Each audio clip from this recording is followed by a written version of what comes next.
Hi, Monique Samuels. Hello. It's so nice to meet you and chat today. Thank you. Thanks for having me here. Oh my gosh, thank you for being here. You look absolutely stunning. Thank you. Remind me the designer's name. Riley Knox Couture. I love Yep, that. she did my reunion dress 5 years ago. It's so She good. more than likely will be doing my reunion dress for this reunion. I'm obsessed. Yes, thank you. It is so nice to see you back on Potomac. So you were brought back into the group via Ashley. Yes.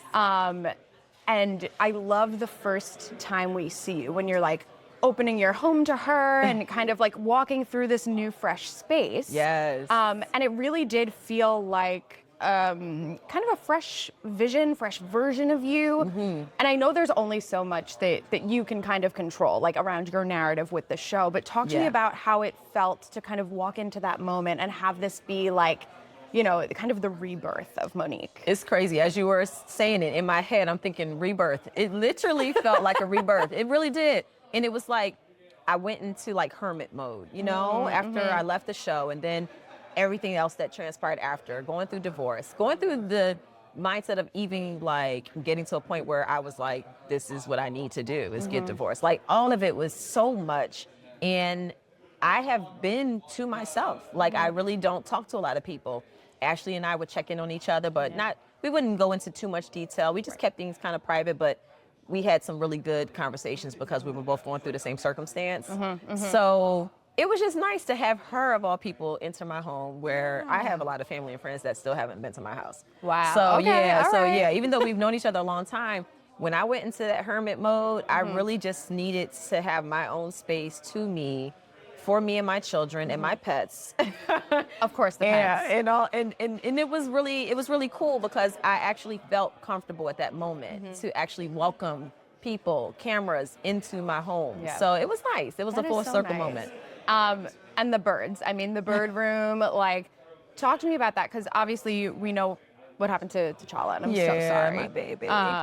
But, you know, you have kind of come and have this new space in your home dedicated to your pets. Like, how is that? Just talk to me about your relationship with those animals, because it's always been such a big part of your story. It's interesting because when I was younger, I was a popular girl, but I was also very shy. People don't know that about me. Okay. And I always found safety in my pets. I felt safety in nature. So when you're going through a rebirth, you kind of start picking up on the things that you used to do in your youth that brought you comfort. Yeah. So having my animals around they bring me tons of comfort. And me and my children, we love nature. We love wildlife. We love pets. We love, you know, so it just makes me feel like I'm healing that 6-year-old version of myself. You know, I'm allowing her to just be free, and my animals have the run of the house, and it's really cool. That's it's like so a fun house. beautiful. And when you come in, it's like, I keep things so neat and clean and cozy that you wouldn't even know that I have as many pets as I have. Yeah. I mean, it's birds and And dogs. lizards, dogs, snakes. That's amazing. Do you have a And cat? I have a cat now. I'm a cat lady. Yes, and I never thought in a million years I would actually own a cat. My sister has Really? always been the cat person. Okay. And she gave me all the guidance I needed. My cat is actually my daughter's cat. Okay. Yes, a little calico, and her name is Bastet. Love. And she came after filming, so she's Oh, new. okay, Yeah, we got okay, her okay. in August. Okay. And I've had she's my cat amazing. for like 3 years, and she Yeah. is literally the light of my life. Yes. Like, I take photos of her every day. I send them to my dad. He's like, how's my Granford today? Oh, that's so cute. It's like literally the most wholesome thing, but it's like so healing. Like, I am so grateful every day to have that connection with someone that's like someone that's not a human, but that like won't talk back to me, gives me like love, and you just kind of get to like nurture your mind and spirit with an animal. So I get that. It's cats so are very important. spiritual. Oh my God, Yeah. she is like, and they're so smart. Like they know. If something's wrong, you're sad, you're depressed, you're hangry. They know. Yes, I love it. So kind of on the flip side of this like Zen moment we have when we first see you this season, you then walk into the Pride party and like are kind of, you know, and you're so cool and chill. You like dance your way in. She's so happy.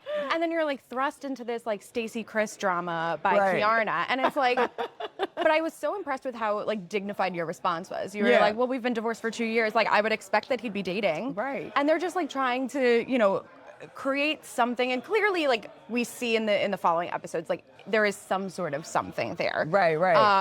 But it does seem like Stacey's kind of changing her story. Like we see, because I was watching and I was like, but she said in that like the angle is like from, they're sitting in the living room. It's like and behind the scenes. Yeah, it's like, kind of like that behind the scenes, like almost like home video kind of. And she's like, well, we hung out.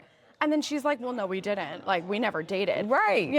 I know there's so much more to come this season still. Yes. And then there was a part where when they wanted to call Chris, I was watching, because mind you, when I walked into that next episode and you see me meeting, I had no idea what was going on.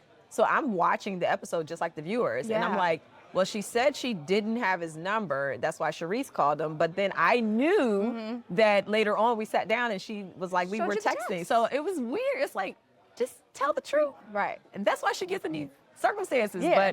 But I get it. She's great TV. She's hilarious. She is Her very responses, her wittiness, her comebacks have me on the floor. Like, literally, like she's my favorite person to watch this season, honestly. Yeah. She is. She's a character. But yeah, going into that moment after just wanting to kind of reconnect with the ladies who I haven't seen and meet the new ladies as well, it was like, whoa, calm down, y'all. Like, maybe they thought that I was just going to start like throwing bows or something. I don't know, but I'm in a different space and I'm like, I'm not in that era of my life. I'm not married anymore. Right. I'm good. So what? As long as you're good with children, that's all that matters.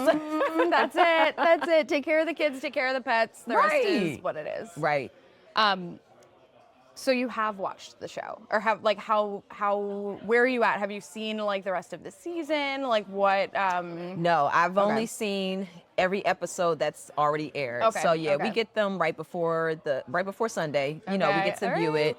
And so and what's crazy is I in a way am so naive to certain situations because I did not watch after I left. So honestly, for the longest, I thought that this was Stacey's first season.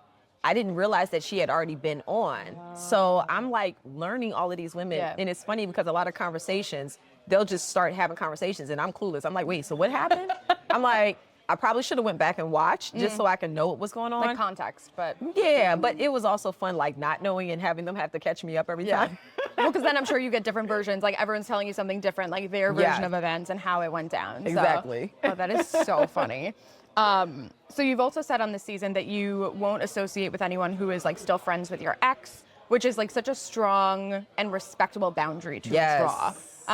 How is it going with co-parenting, and do you have any updates on like the status of your relationship or with Chris? It is not exist. It's non-existent. It is awful. It's terrible. It's every bad word and negative word I can think about, honestly. Co-parenting has been a nightmare. Oh my God. And I'm just keeping it real because a lot of people, what I didn't do the first time around is let people fully into what was happening behind the scenes. So this time I was like determined. I'm just going, I don't care what anybody has to say. If y'all think I'm bashing, whatever. I'm just telling you what's happening. And it's the truth. It's what's going on. Yeah. So, and I don't want to give people a sense of false hope because a lot of times people have messaged me and they're like, wow, we're so proud of you for, standing up for yourself and choosing you. But choosing you comes with a lot of stuff after. It's not easy, but you'll get a sense of peace that helps you navigate all the difficulty. So that's where I am. I can hope that it gets better, but I'm also not so dependent on it where it's going to crush me if it doesn't. My focus is the children, and that's where I'm going to remain as my focus and do whatever they need done so that they can be the best versions of themselves. That is so beautiful and so healthy. And I think it is so important that that viewers hear that side of it and see that side of it, because there is that room for false hope, and there is that kind of like shielding and protecting and not always letting even the people in your friend group in. So it's just nice. Like we don't always see that with housewives. They're always like, protecting, their reputation or, wanting to save face. And it's really nice to see that you're kind of like, this sucks. This is how it is. This is how it is. And hopefully it'll get better, but it is what it is. Boy. Well, but I mean, kudos to you for being so firm in your boundaries and for going on this kind of healing journey, which I think you chronicle in your new book. Tell me about it. Oh my God, love letters from versions of myself. It started as a journal because I needed an outlet. I really needed to hear my own voice. So I started journaling everything. I was raw, I was detailed. I journaled as if no one was looking over my back or anyone would see it. And I had to be completely real with myself. Yeah. And I did that. And along the way, I felt like I was doing a lot of dumping and pity partying, right? Okay. Which is healthy. You have to get it out, Yeah. but you have to counter it with something. Right. So I started writing myself love letters to myself from my highest self. So I'm like, if I was healed fully and whole, what would the best version of me say to this situation? So I would start just writing myself these inspirational messages, and I called it my love letters. And it literally would counter what I was going through, to the point where it may be 2 months that will go by. I'll go back into my journal and read that love letter, and it will be exactly what I needed to hear in that moment. It was almost like a foreshadowing was happening, right? That's amazing. And as I kept journaling and journaling, I was like, this needs to be a book. Because the more I spoke about it, the more people would say, oh my God, you're talking about my life. And I'm like, wow, wait, so everybody's going through this. It's just decorated differently. Right. You know? It's different circumstances, but essentially it's all the same thing. And like going on a healing journey is so spiritual. And to do that work that is so like inward, it can feel so isolating, right? Yes. It's like, I have dealt with like severe anxiety and depression. So I've done that work to kind of like, you know, figure out what my highest self, you know, what does her life look like? And like, you know, you have to choose your highest outcome. My mom says that all the time. Yes. Like, it's so important. So I think that book is going to help a lot of people. It will. It will. And what I love about it is, obviously, people always want something salacious. They want a little tea. Oh, yeah. You're going to get a little tea, but you're going to get the main course, right? Yeah. Yep. The tea comes after, you know, but the book is really about transformation. And it's like, if you look at alchemy and you look at the process that happens when you awaken, I'm basically giving you that process, and then I'm giving you examples based off of what I've went through.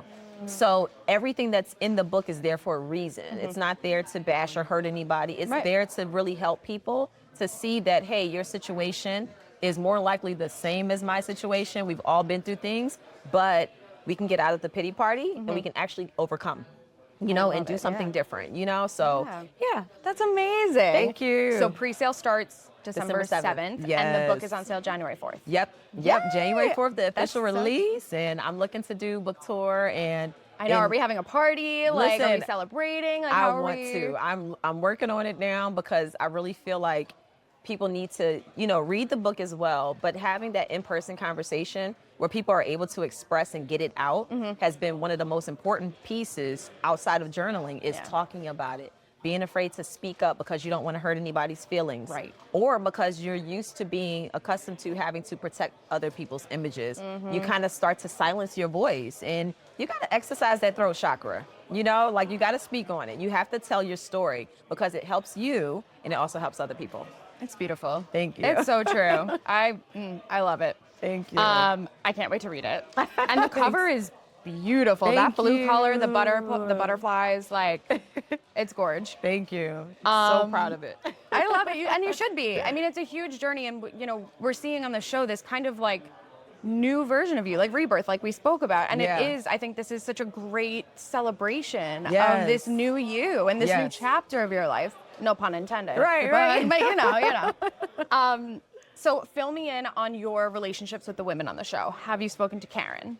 I haven't spoken to Karen. And then as far as the other women, so me and Ashley, we connected. We actually were together for my son's 7th birthday. We all went skating with the kids. Oh, that's it was so just fun. very low key and just chill. Typically, I'm always traveling with the children for their birthdays, but this year, because of the co-parenting situations, I'm like, we're gonna wait a little bit before we travel so that we can get things in order. Wendy, I caught up with Wendy and her children. We had a little play date, so that was really fun. And I talked to Tia a lot. Amazing. Yeah. So that's been I'm really cool. liking her on the show. I love Tia. I love, like, they constantly are roasting her. You're so proper. But honestly, like, it's kind of refreshing. It's like, why is that a problem? Right. It's so, I mean, I could listen to her talk all day. Like, I love the accent. Yeah, she's amazing. Like, I really do enjoy talking to her. She's really cool. She Very brings genuine. a different flavor to this group of women, which I think is so fun. Similar to how, like, Ashley has, like, her energy, and you're coming in with this, like, healing kind of zen, like, you know, but let's have fun. Right. Right. It's good. It's like, it really is making the show so enjoyable. Not that it ever wasn't. Well, we missed you. Oh, thank you.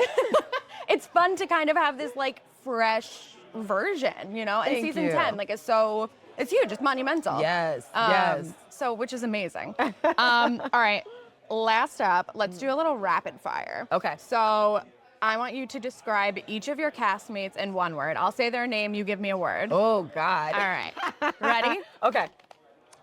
Ashley. Fun. Giselle. Ashley's always fun. Oh, Giselle. I'm going to say vindicated. I feel like she's had a rebirth as well. So, Amazed. Yeah. Wendy. Professor. She going to teach. Yes. Stacy. Stacy is entertaining. Okay. Kiana. Yes. She is so fucking cute. I'm sorry if I wasn't supposed. I love me some Kay. She's so dainty and feminine. Like, I love her. But then she comes out and she's like voice and she'll tell you, like put you in your place, tell you how it is. She is so beautiful on television too. Like my eye is always drawn to her. I'm like, she is. oh No, my I love me some God. Kay. Tia. She is super genuine. Like, love her. Angel. Angel is super sensitive. Oh yeah. Yes, yes. And Jassy. And Jazzy is, she is definitely, the first word that comes to my mind is wag. She is such a wag. She really is. She's like she takes me back to the years when my ex was playing and all the wives will be waiting outside of the stadium as their husbands or boyfriends were coming out. And she's such a cheerleader. She's so, like, she is such a wag. Like, yeah. That's amazing. Thank you so much. Yes, you're welcome. Thanks for having me. Absolutely.